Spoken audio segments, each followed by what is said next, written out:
All right, so I'm returning this little lawnmower.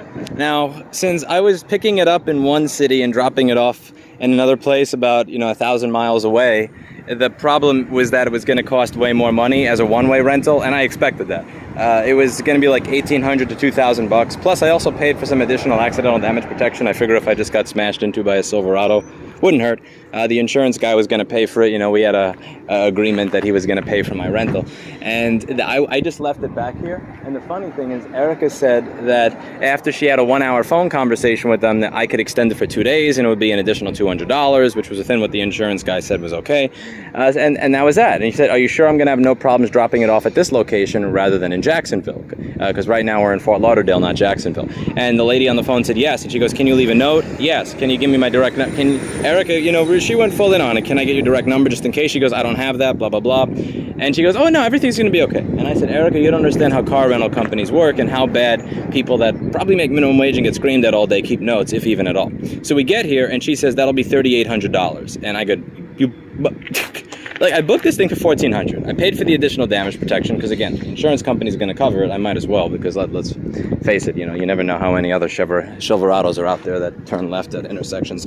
And it was going to be about $1,800, which would be covered. I go here, the guy says $3,800, just $3,800. And then this guy comes out because he notices that I'm being as polite as I can be because I'm used to this. I'm used to this from, I'm used to being on the other end of this, but he also realizes, you're quoting me literally double what I had over the phone on a phone call, so I'm about to lose my crap. And he's like, "Yeah, they left no notes. They left 0 notes, like literally no note of any of your conversation here." So this is something that happens to Steve every now and then, and when it does happen, it typically, what we do is we have to actually go through the free PBX call recordings and call logs to figure out what happened, and then it usually ends in one of two ways. One, the customer was completely lying and full of it, in which case we tell the tech, "You gotta leave some mildly better notes." If someone's the type of person that's gonna do that, we have a talk with them.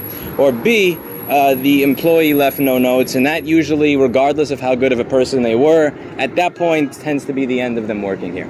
And one of the things that I've really noticed across this trip is, I know this is probably going to sound self-serving, but I don't really care, is honestly the amount of effort that we put into giving people a good customer experience, but also just being on top of our shit and having our shit together.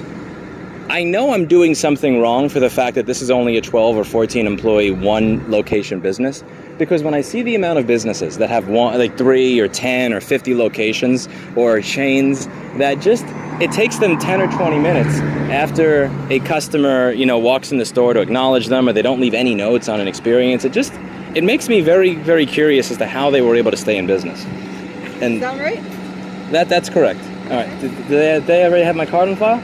I guess so. Yeah, I asked them and they said, yeah, it's good. Yeah, they already do it. Okay, so I'm going to take a picture of that, send it to the insurance guy. But you remember what I told you, Erica, when I said that this is going to be a fight, right? It wasn't a fight. I told you that I was going to walk in there and they're going to say $3,800. I told you. I bet another Nissan Sentra for you that they were going to do that. And they did. Yeah, but do you know what saved it? What? When I was on the phone, I asked for 2 things. I asked, can you write notes in your system, and can you tell me what your name was, right? She did not write notes in the system. Of course they don't. They make minimum wage. They were familiar that person worked at Florida. Worked at, They were familiar with that person's name. So that's why they said they believed. Steve is going to let me drive this all the way back to New York. I'm so excited. I can't wait to drive this E350 all the way back to New York. Steve is a very, very kind guy. All right, see you later.